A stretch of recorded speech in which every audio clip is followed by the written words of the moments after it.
Good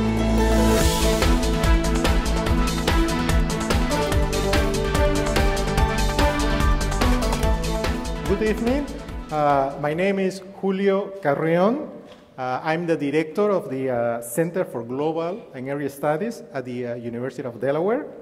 The Center for Global and Area Studies is both a hub for global learning and a support center for international research. We bring together faculty whose expertise spans different disciplines and world regions. And our center also promotes research that increases global awareness and fosters an academic community that is increasingly connected to this that we today call the global village. Our center of recent formation is only 2 years old, houses all the area studies programs at the University of Delaware. African studies, Asian studies, European studies, Islamic studies, Jewish studies, and Latin American and Iberian studies. I want to welcome you to this new installment of the Global Agenda series. As many of you know, Ralph Begleiter, director of the Center for Political Communication, has been directing this series for many years, and he has done a wonderful, wonderful job. And he's on sabbatical this year, and I am honored to take his place. Ralph has been incredibly helpful in making this year's event a success. He provided expertise, advice, and encouragement, and I am very grateful for that to Ralph.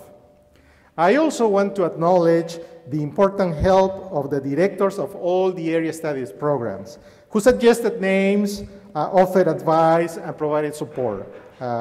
Let me mention those names because it's important that we recognize those who were an important part of this event and series.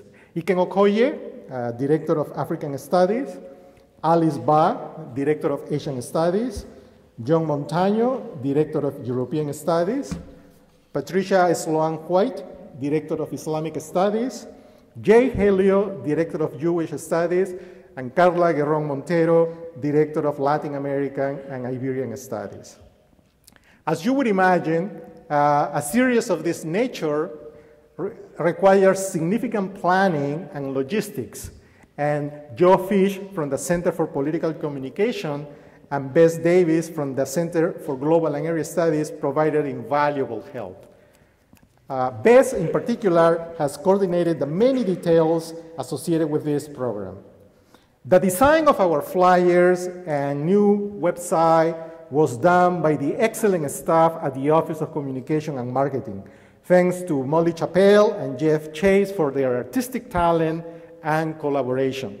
Finally, I want to acknowledge the continuing support of the Provost's Office, the Institute for Global Studies, the College of Arts and Sciences, the Department of Communication, the Department of Political Science and International Relations.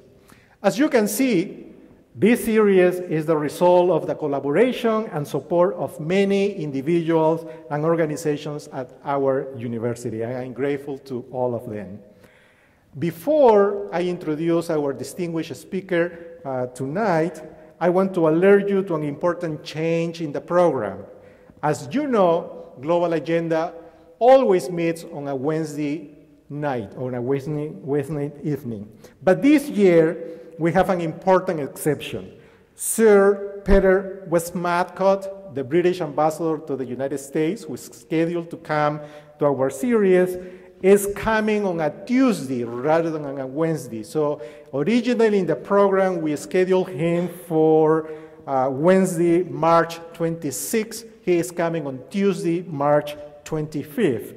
His traveling schedule, unfortunately, prevented him from being here on a Wednesday.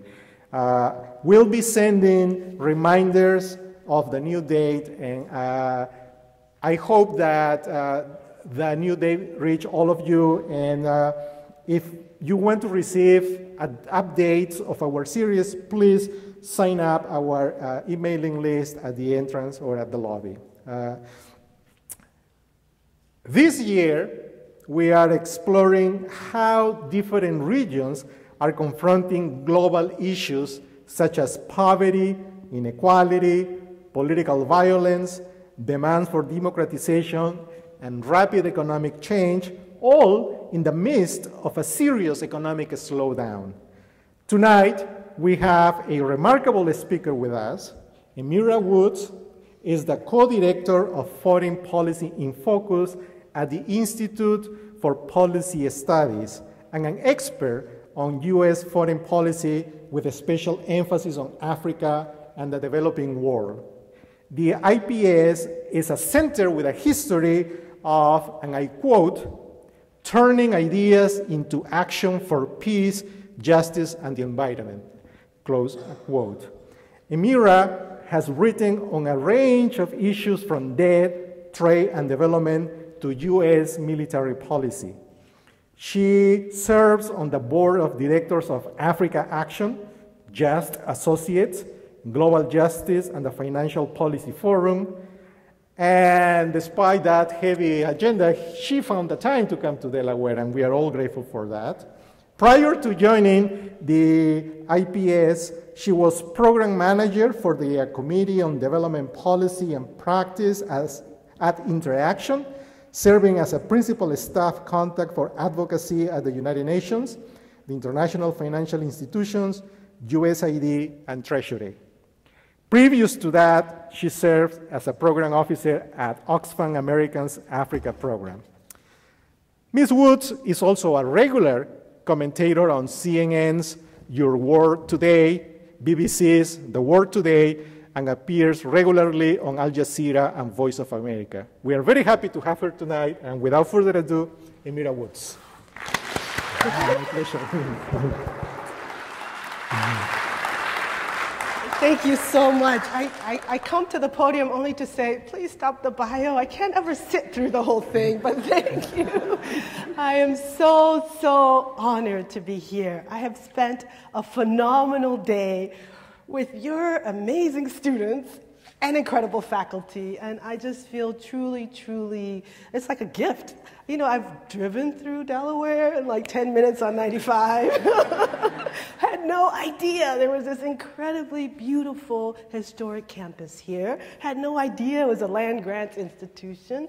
And really, you know, I see the leadership on this campus on issues concerning women's rights globally, on issues concerning Africa, Latin America, the entire world. So I am truly honored to be part of your Global Agenda series. And I thank all, I had to do a special for Bess for getting me here and all that went into making this possible. But you know, I am actually thrilled that you're kicking off this series with Africa. Okay, yes, I'm from Liberia, and I think Africa is the center of the universe, yes. But, you know, many people don't recognize that Africa is really the cradle of humanity, right? But I'm sure you all in this room recognize that. It's where humanity started. And for me, and I guess part of my bottom line for tonight is to share with you in this conversation of the global agenda that Africa is where things started, and Africa is where things are moving, okay? So that's your short takeaway for the night. It's where things began and it's where things are going.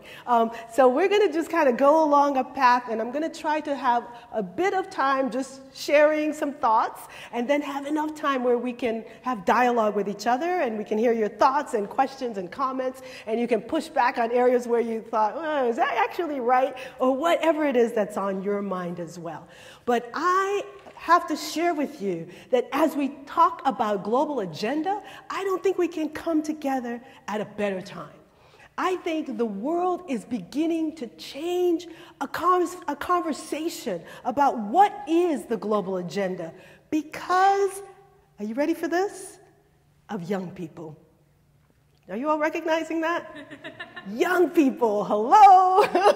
I know this is a mixed audience with probably 60% of people from the community who are not students and all, right? But I'd like to spend a little bit of time holding up, shedding light on the extraordinary work of young people today, historically, and into the future. Because I think young people have changed the global agenda to an agenda, and it's one word. Anybody guess? Inequality. Now let's think back. Anybody participated in the Occupy movements? Occupy talked about the 1% versus the 99%.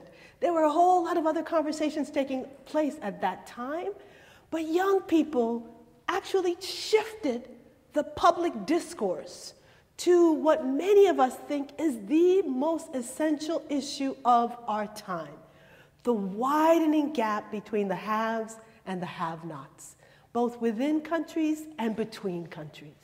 So if we think about a raging issue that unites all of the human family at this moment in time, I would have to say, thanks to young people, we've all been able to articulate it better. It's about growing inequality. And we see it right here in Delaware, right? We see it in Washington, where I am. We see it literally all around the world. So as we think about this global agenda, often it has been young people that have been the leaders in helping to not only shape the agenda, but to shape the change that is needed to bring that agenda to a different reality. So whether it's the civil rights era or the anti-apartheid era, which we talked about in earlier classes today, right, or the anti-slavery abolitionist movement, it has always been young people in the leadership. And I guess I wanted to underscore today that it is, again, young people, particularly young people in Africa, that are helping to drive a different path forward.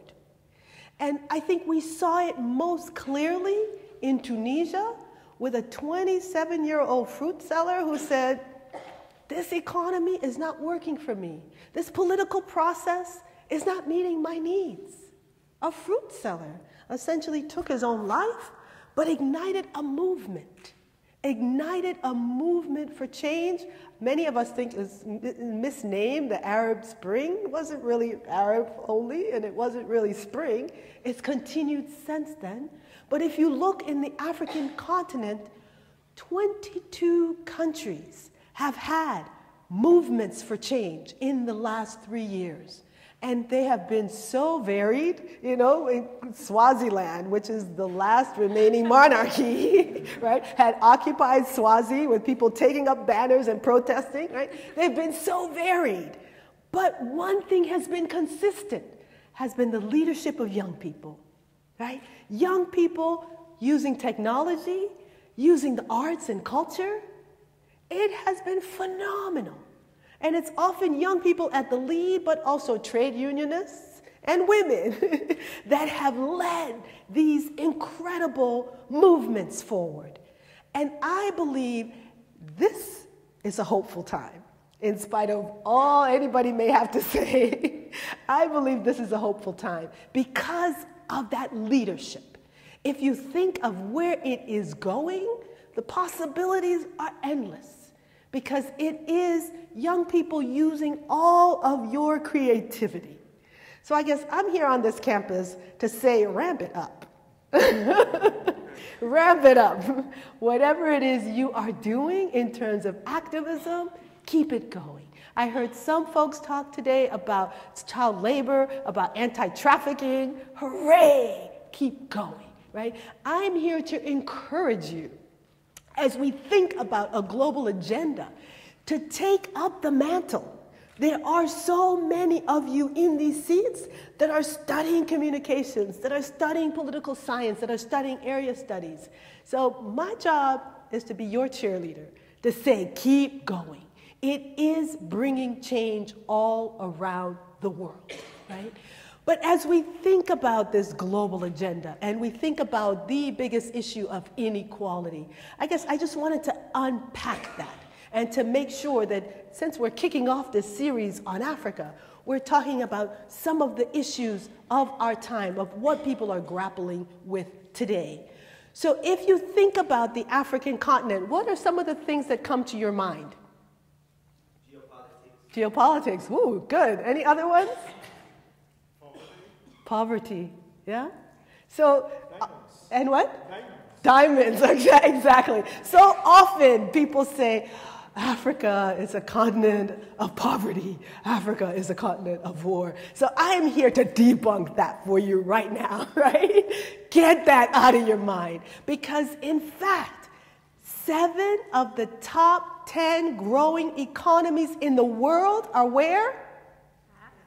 In Africa. 7 of the top 10 growing economies in the world are in Africa, right? And that is primarily because of the richness of the continent. So if you think about, well, I often think historically, that historic lens, right? So, you know, Africa has always been a place where the world, the global economy looked to for resources. It started out with human resources during the slave trade. Let's get real, right? Human resources from Africa drove the global economy then. And it is natural resources from Africa that has continued to drive the global economy since then till today, right? So if we think of a place, I think people call it, you know, the heart of Africa, the, you know, Democratic Republic of the Congo. Democratic Republic of the Congo, anybody know the significance of the DR Congo and the resources from the Congo? Sorry? Rubber, yes, there's rubber. What else were you saying?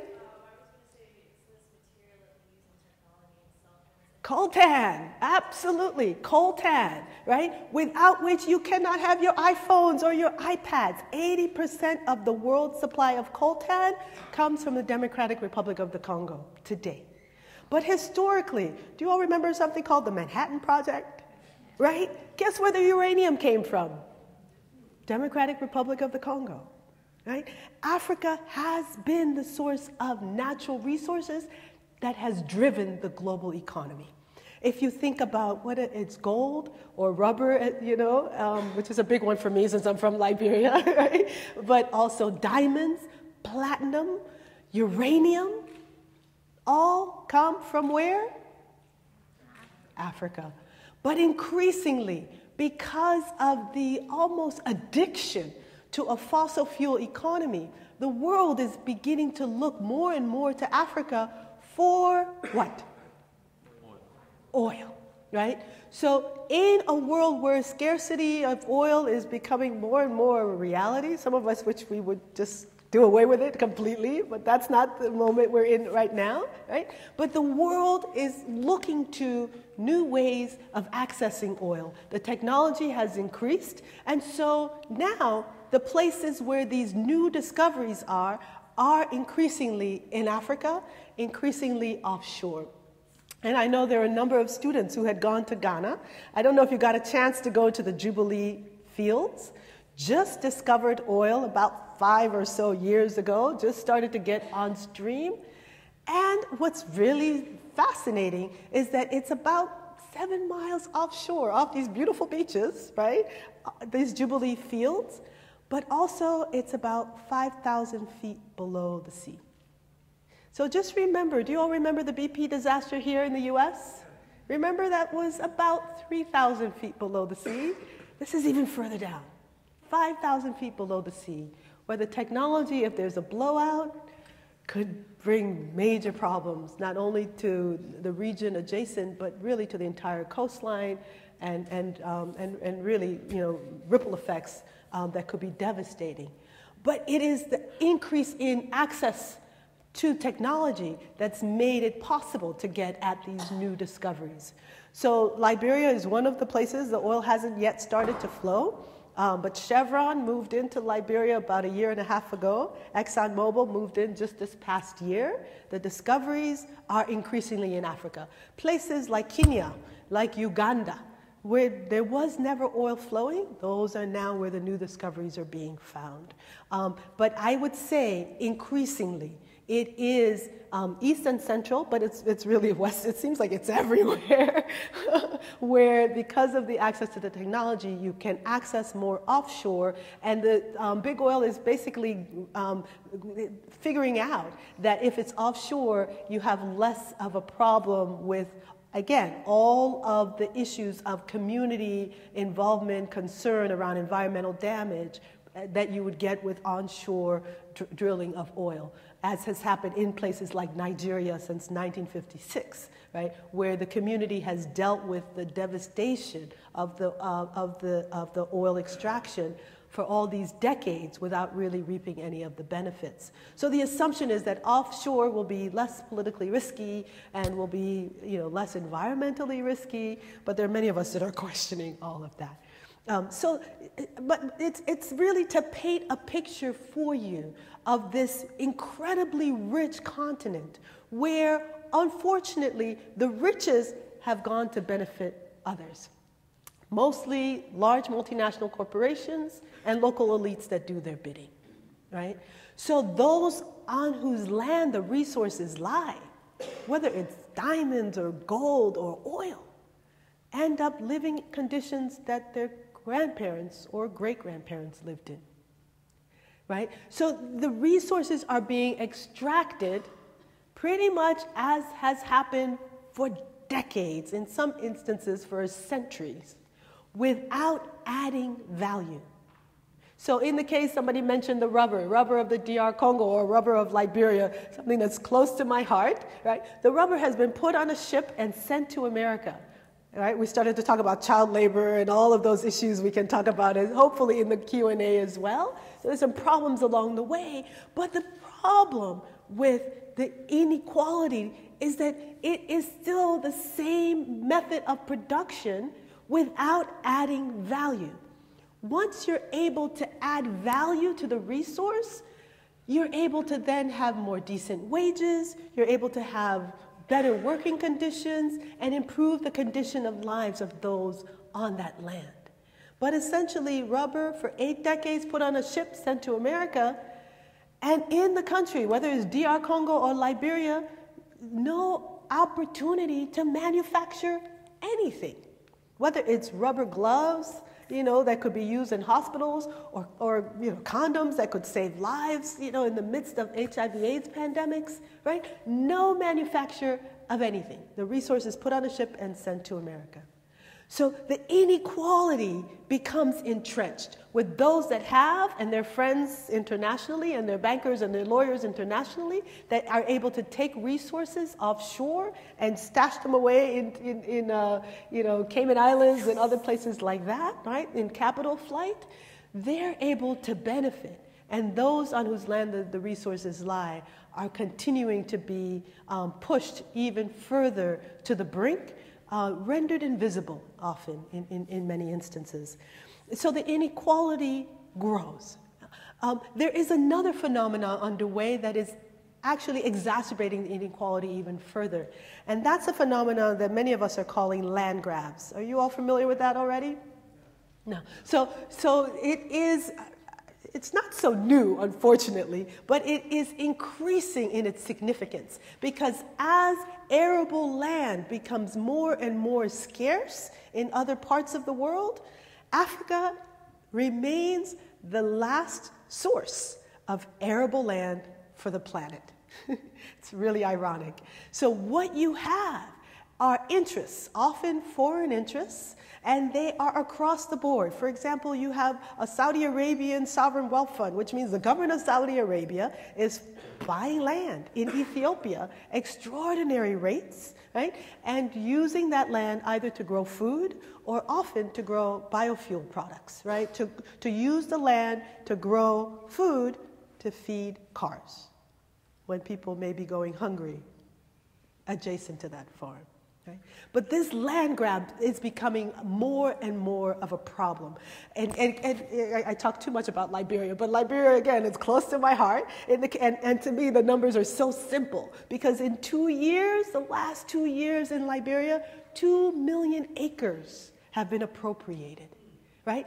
People losing their ancestral lands at extraordinary rates to grow food to fuel cars.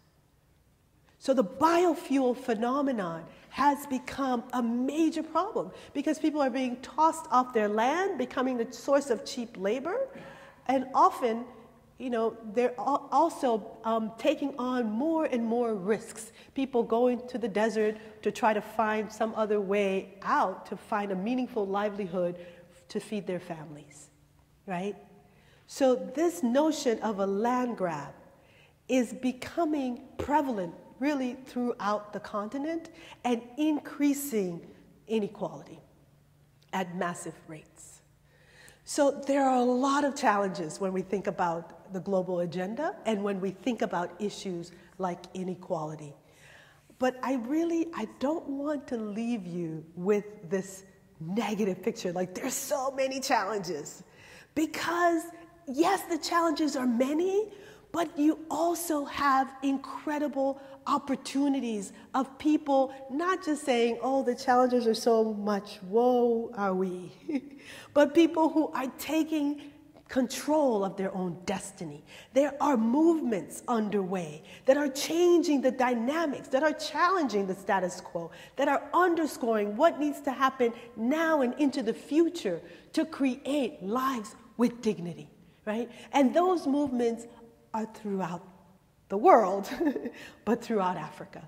And I think it's so important to share some of those. I know there are folks who spent some time in Senegal, and I just wanted to spotlight, because I think it's an extraordinary story, you know, that Senegal, again, young people, they were hip-hop artists, right? Hip-hop artists in Senegal that essentially saw a government trying to entrench itself, right? The government, Abdoulaye Wade, was basically saying, well, we're going to just, you know, get a parliament to sanction running for a third term, in spite of the fact that it goes against the Constitution, right? But these young people, hip-hop artists, said, we don't think so. And they started to organize. And they organized a demonstration using music, using great graphic T-shirts that basically said, enough. in the local language, in Wolof, right? Basically said, we're not going to take this anymore. And they started to organize, right? And in the end, what happened a year ago? Those young people, yes, there were issues, there were demonstrations, and there was one student who was killed. So it was a terrible, terrible crisis in Senegal. But in the end, with the leadership of young people, with the leadership of hip-hop artists, right, democracy was, in fact, I think, preserved.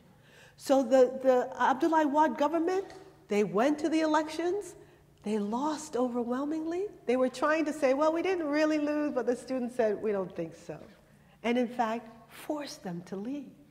The government now, okay, maybe they're not perfect, we still have to see what all evolves, right? But it was a sense of people taking to the streets to demand a political process that works for all, to demand an economic system that works for all. Extraordinary, under the leadership of young people, right? So I think it is important to hold up these movements because they are so prevalent and because that is how change is happening around the world. That is how the greatest issues of our time are being tackled on a day-to-day basis. And I think it's important to embrace them, to gain strength from them, and to keep moving forward, to encourage more movements like that for change. But the other area, I talk a lot about young people because they give me inspiration, but the other area where change is happening and it's extraordinary, and people who were in the class today already heard it, but you know the punchline? It's women. Hello. We hold up half the sky, but in many places, we're rendered invisible. But this, I'm so happy to say, is changing, and Africa is at the forefront, right? So again, those in the class already heard this, you can't answer, but who can shout out the country, the highest percentage of women politically elected leaders is where? Rwanda. Now I can go on and to talk about Rwanda and all that they're doing in Democratic Republic of the Congo. Maybe I'll talk about that in the Q&A, right? That's a separate story. But for this, 55% women in their parliament. 55%. And those in the class can't answer this also, but can anybody shout out for the U.S.? What is it in the U.S.? It's laughable, you're right. 19% after this historic election, right? Last go round. 19% here in the US, 55% in Rwanda. South Africa, 45%.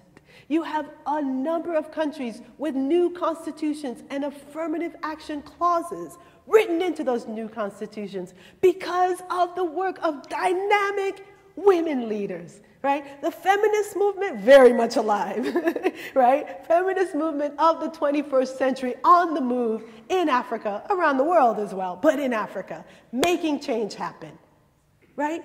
Changing the agenda, not only for Africa, but globally, right? So it is critical to understand that these movements are underway. These movements are gaining ground, right? And it isn't only where there are these new constitutions. I think it's also important for us to underscore that, you know, the African Union, now celebrated about a year ago, its 10th anniversary. Its predecessor was the Organization of African Unity. But the African Union is the only regional body, the only intergovernmental body that has also mandated, has quotas for women's political leaders. Right? So there's a Pan-African Parliament, which has 5 seats for each country, includes opposition leaders as well as ruling party leaders. Right? Of the 5 seats, there's a mandate that at least 2 must be women. But for most, at least 3 are women, and for some, even more than that. Phenomenal. Opening up the door for women's political participation and changing fundamentally what it means to be a leader, not only for their country and the continent, but really for the world. Keep an eye out, right? Many people assume that, oh, this must be happening in the Scandinavian countries. No, it's happening in Africa. It's happening now, and it will continue to change things to come in this 21st century. But the last area I want to be sure to touch on is around technology, because I feel like also there are phenomenal things underway in Africa.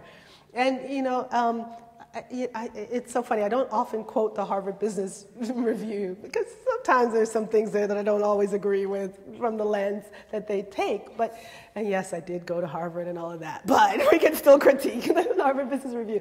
But the October 2013 Harvard Business Review talked about Africa rising and has some phenomenal stats on technology and areas in which Africa is rising. So read that article, Google it. If you can't find it, let me know, right? But Africa is leapfrogging in terms of technology, most explicitly in the areas of cell phone technology, but it is a burgeoning field. So you have some incredible things happening on the continent. Like, anybody heard of Ushahima? Ushahimi is this a Kenyan. Anybody had spent time in, I know a couple people, including your senator, Senator Coons, had spent time in Kenya. But there is this phenomenal movement of young, dynamic women technologists in Kenya. And one of them started this company called Ushahimi, and they are unbelievable, using a technology that essentially does real-time information. So at the time of the post-election crisis in Kenya, they created this technology that could real-time show where violence was occurring in the city and could get emergency responders there. That technology was then used in Haiti at the time of the earthquake and was most recently used in the Philippines. Right? So it is these technology geniuses that I believe are the future of the continent. There's another one called ThoughtWorks. The person who started it, Roy Singham, he's Pan-Africanist, and I think they have offices in South Africa, Uganda, Chicago. You know, they're kind of global. But their mission is bringing about a better world. Right? So there's some technology folks that are doing, what is it called? Snapchat, that's going to disappear in like 20 seconds. And there's some technologists that are saying we can use our genius to build a better world. And they're building a stronger Africa and a stronger world through technology. This is changing completely the agenda, not only for Africa, but for the globe. Right? So I'm just here to encourage you to embrace it, to see yourself as part of a global movement for change, to see your role as part of movements that are making things happen. And you know, I guess when I was a student, as I told the students earlier, I was a part of the anti-apartheid movement, and you know, and you see more easily that you're part of these movements that are, the change is happening right before your eyes. Some of these movements can take time. Right? Again, as I told the students earlier, you know, the abolitionists, it took 50 years. It may take decades, right? But it is so critical to see yourself as part of these movements that are challenging the status quo, that are challenging the structures that strip away the dignity of people to live lives where they can simply put food on the table, provide health care for their children, provide access to political opportunities for their communities, right? These desires are universal. Throughout the human family, we all share them, right? And there are people who are daily making a decision to use their skills, whether it's in writing or in poetry or music or teaching, right? To bring that vision of a better world to reality. And I'm encouraging you, particularly the students, but not only the students, the faculty members, the community folks, those of you who are veteran teachers, retired teachers, all, to embrace this movement for change. I think there are times when we get a bit, you know, discouraged. I'm in Washington, so I'm so there. Some people say, do you really go to Capitol Hill? Does anything happen on Capitol Hill? It's not perfect, but we've got to keep working to make it, to demand that it reflect our interests, right? I spent a lot of time at the World Bank, the International Monetary Fund. These international institutions were designed in a world that doesn't exist anymore. Back in 1945, when many of the countries in Africa particularly, but in Latin America and all around the world, didn't exist, weren't independent. And yet much of the reality of our global economy is being dictated by those same players set in place in 1945. So if we don't begin to raise our voices to challenge the status quo, we're destined to go back to a world of 1945. And I can't envision that, particularly as an African woman. I don't think I want that, right? This 21st century demands institutions that meet the needs of all in the human family. And we've got to use our voice, use our platforms, use our universities, use our campus organizations to hold up the values that will help bring about the world we want to live in the future, that we want our children and grandchildren and their children to live in the future. So for me, we've got to pay attention, yes, to issues of inequality. Address those economic wrongs now. There are simple things that we can do today. We at the Institute, we're strong promoters of what folks in Europe call the Robin Hood tax, what we here call the financial transaction tax, but it is essentially looking at issues of taxation to figure out how can we begin to live in a world where those, even if they are on Wall Street making billions, can somehow be in sync with the rest of the human family, can understand that our plight is connected. We're one. What happens on this small planet Earth affects all. And so, yes, we are challenging CEO compensation, CEO pay. We are encouraging corporations to pay attention to the gaps in wages, underscoring that if workers are fairly paid, if workers have livable wages, that everyone benefits. If people have access to health care, everyone benefits. If people have access to affordable education, everyone in the human family benefits. So we have a stake. We have a stake in challenging the status quo. It can happen. And I just want to encourage you to seize your power, to seize your power, to use your voice, to use your visibility. Time goes so quickly. I'm like, oh, we're already almost out of time. But I look forward to the Q&A. I encourage you to keep thinking broadly. I just want to leave with you, I talked about the land grabs. And a year ago when I talked about the land grabs, it was such a depressing topic. But I have to say, the U.S. investors in land acquisition are a lot of universities. And over the last year and a half, at least one university, Vanderbilt University, I'm so excited because I'm going to be going there in about a month, right? Vanderbilt University voted to divest from companies that are buying land in these land grabs. One university decided to take a stance because students and faculty said, that's not what we believe in. Let's make a change right where we are. Okay? So a year ago I thought, oh, this land grab thing is such a problem and it's never going to change and all these investors are benefiting. And then all of a sudden, things changed at one university, Vanderbilt, which has given me such hope because I'm thinking, oh, this can happen. It is happening. In fact, that's how the apartheid regime was brought to its knees. Right? Young people on campuses seeing themselves as active agents of change. Faculty members, administrators doing their part. Local media, international media doing their part. So there couldn't be a better lesson. Take charge, seize your passion, pursue change.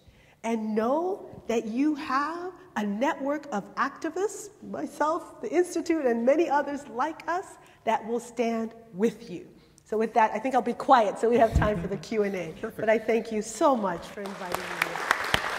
Perfect. Let's sit down. That's all we can talk.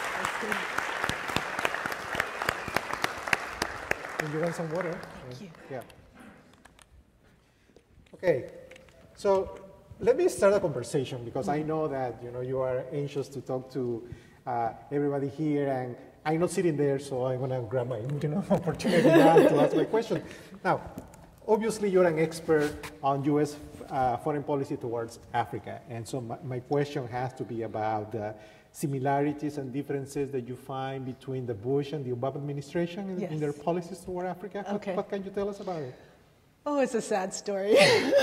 I have to say, working at a progressive think tank, it was so much easier under Bush. We are nonpartisan, I have to say that as well. But at the same time, it was very stark. You had a president at the time who was very unilateralist in his approach.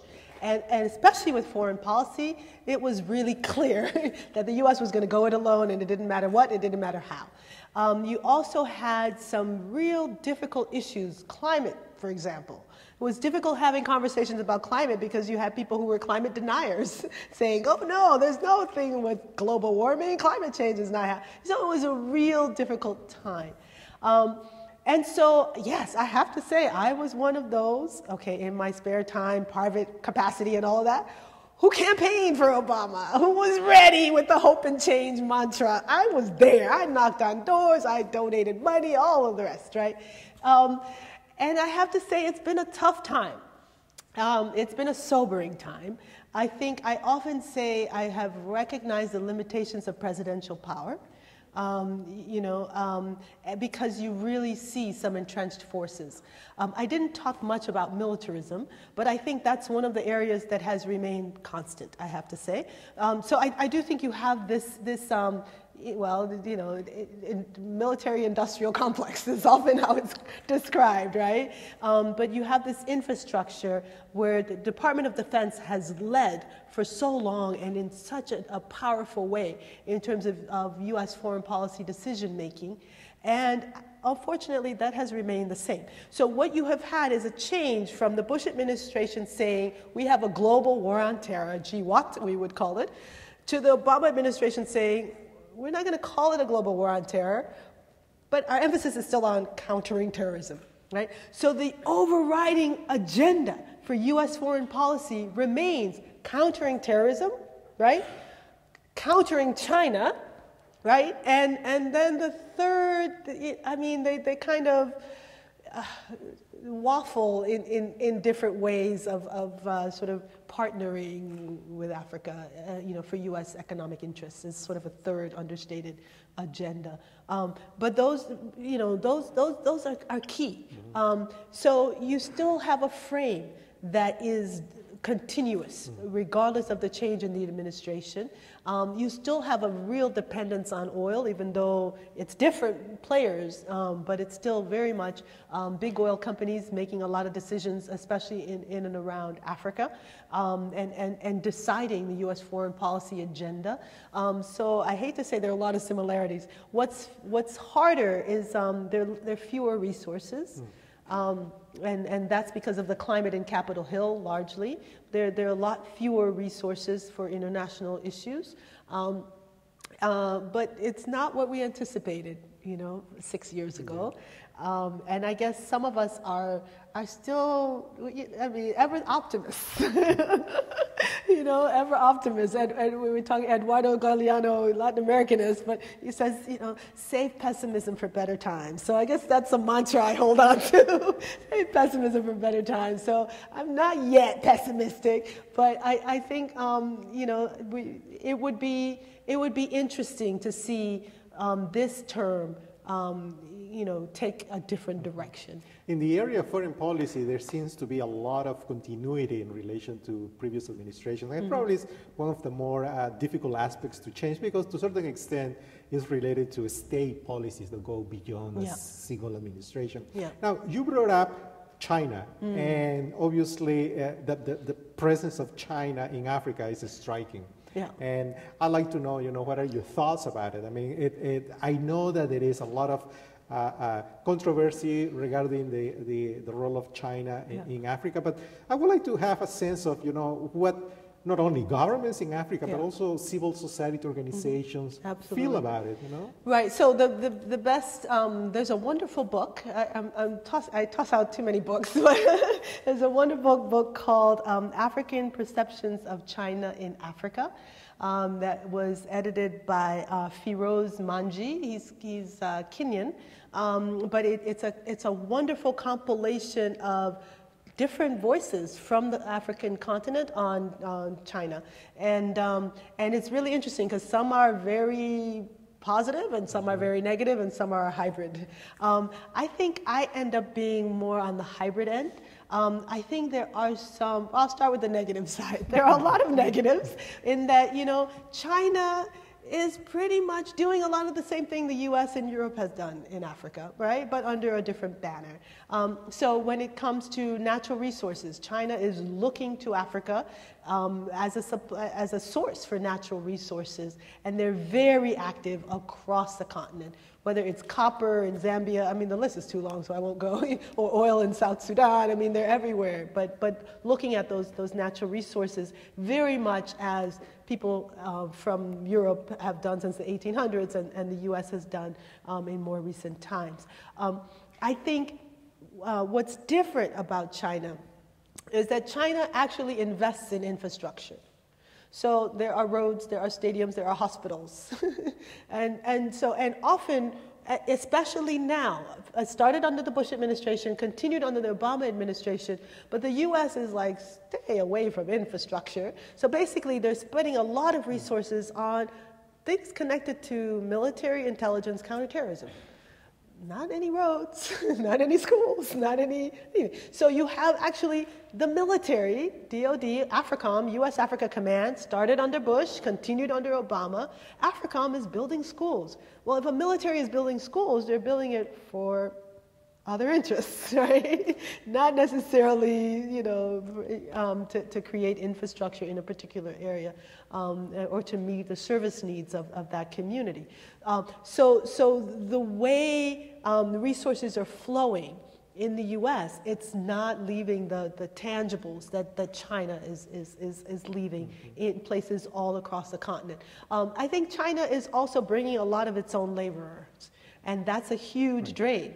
especially on places where labor is everywhere and it's cheaply available. And so why are you bringing workers from China when they're here? And so people are happy for the roads, but they're not happy for the Chinese workers. And then some of the Chinese workers are staying and opening up textile factories in Ghana, and, and they're putting the Ghanaian, beautiful clothing industry out of business. Problem, So I think it's a mixed review. I think overall the concerns, as they are for the U.S. and for Europe, are around labor rights, are around environmental damage, are around the benefits to the community. But there's a really interesting example of China, is one example of China building a port. I mean, to me, it captures it well. So they build a port, but they have a 99-year lease on the port, right? 99-year lease on the port, and 20% of the use of the port goes back to China. So you have the port, which is a good thing and will bring benefits for a long time, but the benefits are still skewed, and they're skewed for a long time to come. I think we were talking before in the class about Bank of the South, right? So, Latin America has this wonderful example where they're pooling resources in a way that's very interesting. And I think it's making Latin America more interdependent and creating a flow of innovative financing for development programs, for infrastructure development. And I think that kind of a model is what Africa needs. The African Union is talking about it, but they haven't quite gotten there yet. And I think that will go a long way towards ending some of the dependence on whether it's China or Europe or America, particularly in resource-rich areas. Perfect. Well, so now we're going to open the questions to the floor. We're going to follow what I call the Ralph rule. So first question go to student, then to a non-student, and then we go back to student. So everybody has an opportunity to ask a question. So, yeah. So you mentioned that 7 out of 10 of the fastest growing economies are in Africa. Yes. Do you see sometime in the future a country in Africa being a hegemony and controlling world politics, or do you think that isn't possible? Well, there's some people who right now, there's a writer. Oh, sorry. So the question is, do you see any regional hegemons in Africa? Short answer, yes. But there's a writer, Patrick Bond. Google him. He's done so much writing on South Africa as the regional hegemon. He'll answer that question really quickly to say South Africa is it. I mean, clearly, South Africa has economic might.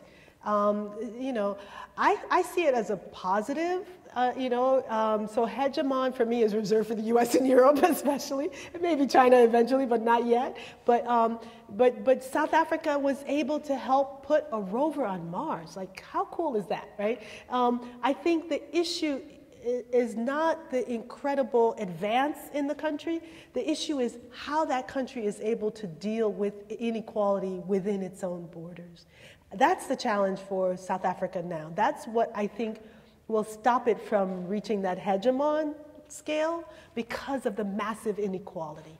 And, you see more recently the miners and, I mean, these are part of the trade unions have been brought into the government in South Africa. They were seen as the strength of the movement that ended the white racist rule of apartheid.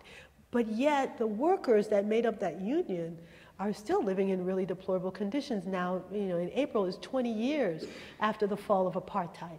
So for me, those internal contradictions will make it difficult to reach the true sort of hegemon stage. But if you look at the Africa scene, clearly there's some leaders. South Africa, Nigeria, Algeria, clearly. They're economic leaders. They have the military buildup that some of us worry about, but it's happening in those countries. And they're seen as political players. So, we talked in the class earlier today about UN Security Council and changes that are needed to bring the Security Council into the 21st century. I would easily envision in the coming years, with enough public pressure, one of those countries at least becoming a permanent member in the Security Council. But I think, yeah, I can answer that further after. Mm-hmm. Yep. Emira, I bring you tidings from Lincoln University. Oh, it's an honor to meet you. To strengthen the intellectual, economic, and resource base of not only Liberia, but the rest of Africa. Oh, the thank you. alma mater of Dr. Marshall Lasting Hughes, Yes. and 4 presidents in Africa. Yes. And I applaud you for glorifying progress that has taken place in Africa. And I just want to go very briefly back to images of China and America in Africa. The other thing about China is that they are very magnanimous about building these structures, but they do not involve indigenous talents training. Absolutely. To do that. So it's a kind of dependency that is very, very clear. But having said that, when you move to America, you have a lot of very, very talented, very, very, patriotic immigrants who came here for better opportunity, and who only need to use their talent to help America to find its way and know what it wants. And America doesn't like that. Yeah. Does not want to use them. Isn't that a terrible waste of energy? That this powerful country, this absolutely powerful country, has people from all around the world, and they would rather create a kind of demographic brouhaha by sending only one kind of people there, so that there is no kind of connection between autochthony, the native lands, and the people who are coming. The America is for them. So why is it so impossible to use talents like us that are here from different lands just to go back and cultivate a culture for a better improvement like in America? So your question is, how can immigrants from Africa can help serve the needs of Africa? Well, absolutely. Thank you. First of all, I'm honored that you're here, that you made it all the way from Pennsylvania. I'm so honored to meet you, and I thank you for all that you do. And I just, I feel like we have to recognize that the demographics in the U.S. are changing. And I think we have to push it even further, right? And it's so interesting after this ruling in Florida this past weekend, to read some of the commentary that's coming out of, this person felt victimized because he was a white male. And so he shot at these kids because they didn't turn down their radio. It's like, what? So I think it's going to shake up. There's a lot that is underway that's changing in America. But this whole question of the diaspora in all its forms, it's a huge one. And I think the diaspora is going to gain more ground. I see it already. There is, and it's still small, taking small baby steps. But if you think about locally elected officials, African immigrants are beginning to play a critical role in Minnesota, in particularly the city councils. You have now these mayor's offices. There's one in Philadelphia and one in Washington of African affairs. Never existed before, but the diaspora has pushed it into existence. There's a similar one for Latin America affairs because of the push from the immigrant community. And I think it will be a very short time before we see members of Congress, because you already are seeing people in the state assemblies, but members of Congress that are reflecting more people who may have been born in other countries or maybe first generation here. And I think that begins to change the dynamics. Again, just as women being in these legislative bodies changes the agenda, changes the priorities, changes the outcomes. I think the more the diaspora are reflected, the more you see the agenda shifting in those bodies as well. So I think, hold on, it's a matter of time, but it will will happen, and we have to continue, as we say, seize your power. Continue to encourage people to take your role in your student government, take the role in the city council, take the role on the PTA. Keep expanding your political space and your political voice. I think that will happen. I also think you need people who are challenging. For example, the World Bank, which is outrageous, right? I mean, I'm sorry, I talk so much about the World Bank.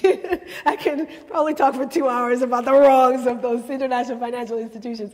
But the World Bank had this policy for Africa where they would not have an African work on issues connected to Africa unless it was an administrative post, which is outrageous. Like, Americans work on America, you know, Asians work on Asia. Why can't Africa, you know? So there's this almost assumption that people, whether they're from Latin America and black and brown folks, essentially, black and brown folks can't work on their countries of origin because they're somehow biased or partisan or whatever. So I think there's some very real challenges happening now within the World Bank from their own staff, saying, why is it that the only, I mean, they're challenging it on different fronts. They're saying, why is it that there aren't more Africans overall? And why is it that there aren't more programmatic people who are black and brown? And so I think those challenges need to happen from within the institutions and with pressure from outside those institutions to actually bring the change. But I'm hopeful that as we continue, as the diaspora in all its forms, continue to kind of, you know, it's like the sleeping giant, we're awakening. I see there is a wonderful group called Diaspora African Women's Network, DAWN. Some of the African feminists in the room know a different DAWN, an international feminist movement called DAWN. But here, this group of young women have formed a new DAWN and created a space where first generation, mostly first generation, really young, 30 and under, they're organizing. They're finding a space to come together. And what they're able to do is phenomenal. There's a similar grouping, also recent, called CASA, which is Congressional African Staffers Association. So all the members of Congress that have staffers that have a connection to Africa, some may have been born there, some are first generation, but they now have an association formed about 2-3 years ago. And what they're able to do is fascinating. They're having briefings, I mean, it's really interesting to follow. So I think some of it is beginning. I think what you're saying is encouragement to keep pushing, let it strengthen even more, because even more is needed. But I just thank you for all you're doing, for all Lincoln has historically done, and to just encourage you to stay strong, keep it up. Thank you. Okay, so we need a student now. And I'll try to talk shorter for the answers. Sorry. Talk about your concern about African countries building up their military presence, but don't you think that they need to do that to be considered a big player on the world stage? Like, talk about the problems with the Security Council and things like that. But if you want to talk about the P5, current members of that stay on there, they all are nuclear powers. So they're all big military powers. So don't you think Africa needs to build up a little bit of a military to take it seriously? So let me repeat the question because we are taping. Okay, so the question is, why shouldn't Africa build up their army if everybody else is doing? So I think in an era of limited resources, I think we need to shift the balance towards human needs, right? Not towards building militaries. I think for far too long we've been focused on building militaries, and it's basically how many times can you build up your weaponry to kill people, right? So I think it's better to focus on education, on housing, on healthcare, those essential building blocks of healthy societies, and getting people decent jobs that pay decent wages. This is how you build stable societies, right? Not by more guns. So that's a fundamental thing. But I think it's also important to remember, the only country in the world that had nuclear weapons and gave them up was in Africa, South Africa, right? The only example in history of a country giving up its nuclear weapons was the case of South Africa. So I don't think that's what you need to gain ground in terms of power and influence. I think actually it can be a detractor. So yeah, we can talk about all the issues around India and Pakistan and the rest, but or Iran, right? There's certainly lessons all around the world. I would say the more we're able to pour resources into building up people's lives with dignity, the more stability we will have, not only in Africa but really around the world. And yeah, we can definitely also talk about the imbalance in the U.S. military compared to all other countries combined. The U.S. far outstrips all.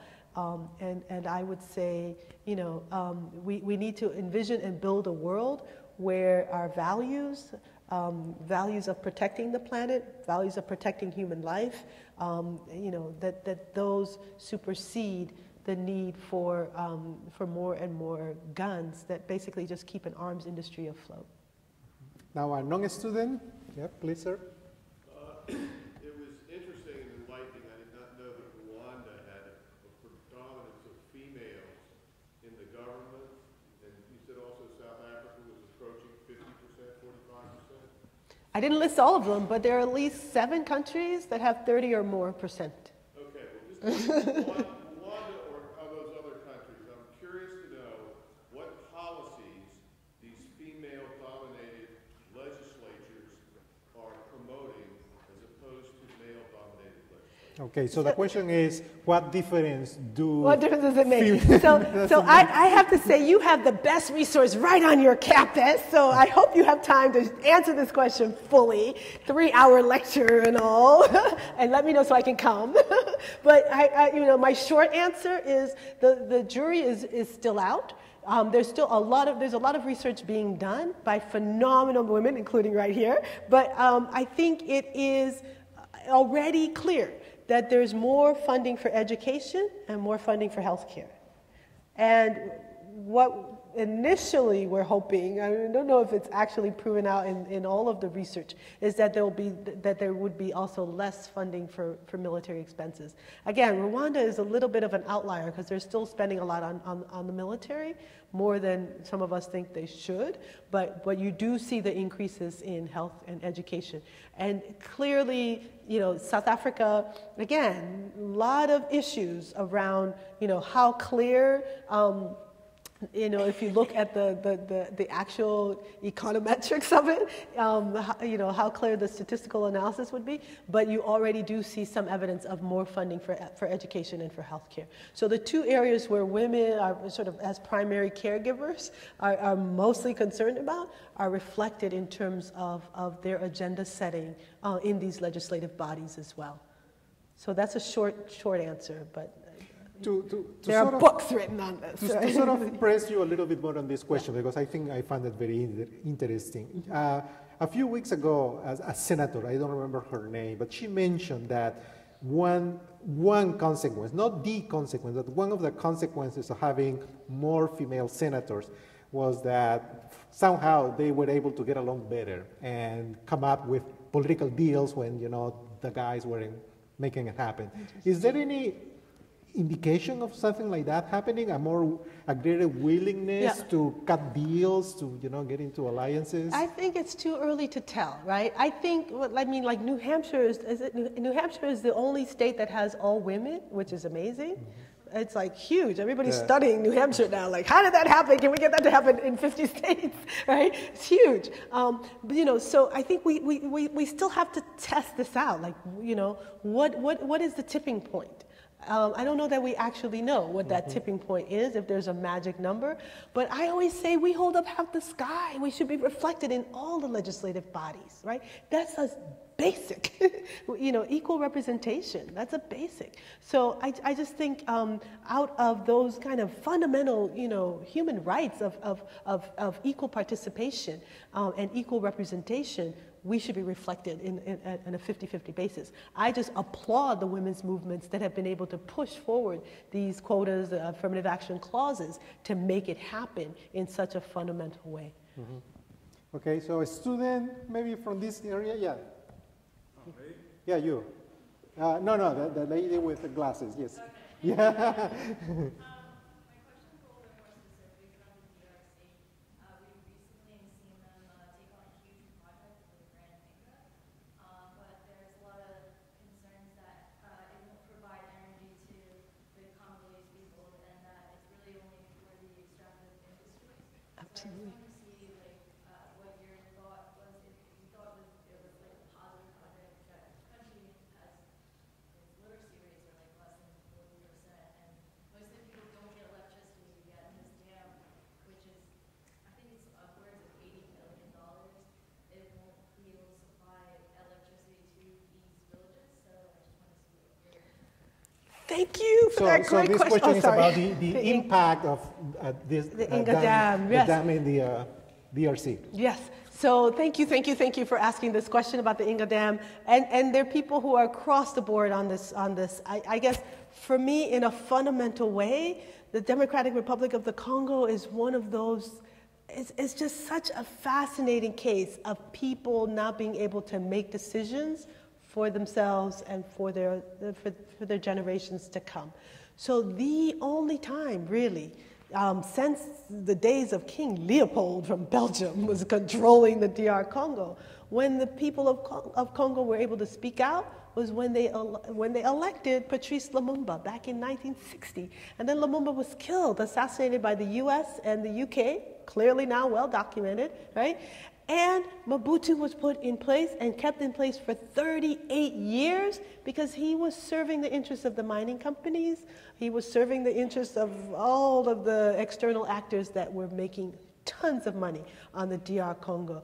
So now the issue, okay, and we can speed up. I know he's looking at his watch. To now, this question of Power Africa. Have people heard of Power Africa? Some shaking heads, yeah? I mean, you know, it's, again, we talked about the differences between Bush and Obama. Power Africa, announced under, you know, with Obama's trip to Africa last year, is now being pushed as like a legacy thing for the Obama administration, is saying it's to electrify Africa.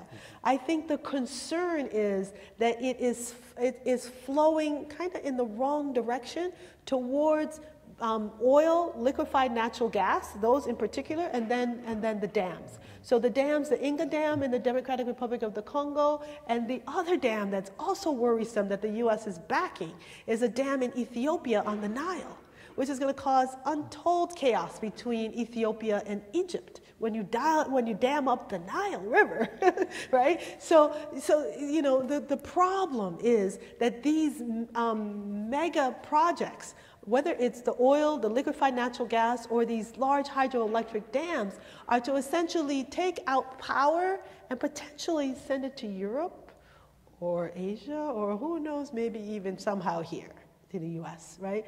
And often it is, when it's powering anything in the country, it's powering the big industries, the big mining opportunities, right? The mining operations, and people who may live just adjacent to the dam, whose homes may have been destroyed to create that dam, people who may live adjacent to the whatever it is, the oil, the liquefied natural gas, the coal-fired plant. I mean, there's even discussion of having nuclear.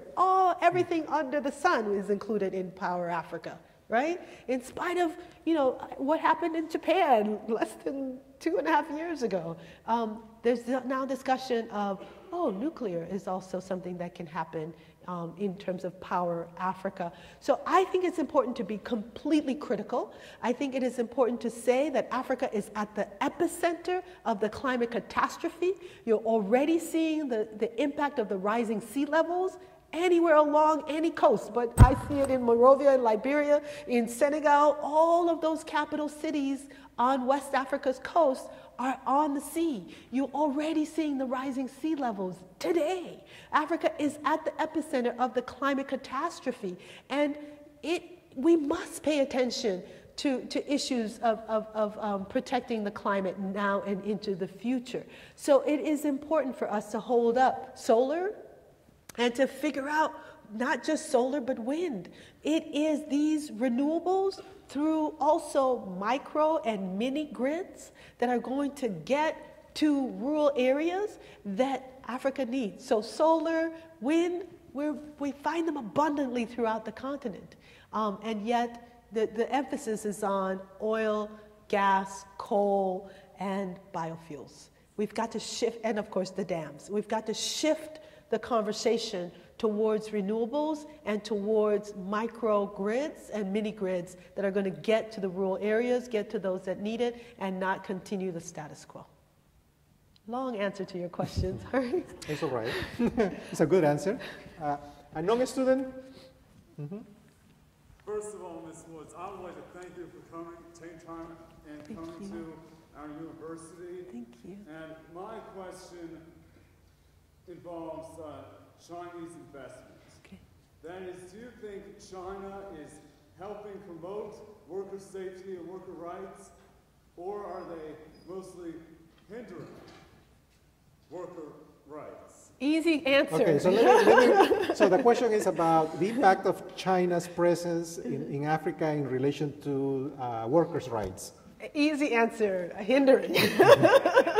I think it's been said, you know, I mean, whether through their direct bringing of Chinese laborers where they're taking away jobs, or indirect, you know, with people setting up textile plants in Ghana or where have you, and indirectly stripping away the sectors in those countries. I think it's hindering worker rights. But again, I think it's consistent with what the US and Europe has done. And so I don't know that China is doing it worse than the others. They're just continuing the same pattern. So I think we have time for one question. Yep. Over, yeah, you.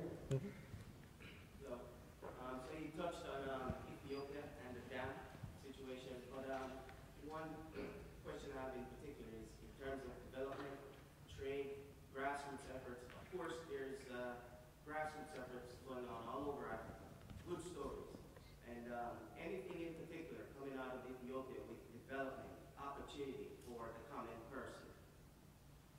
So what good stories can you tell us about places like Ethiopia? Yeah.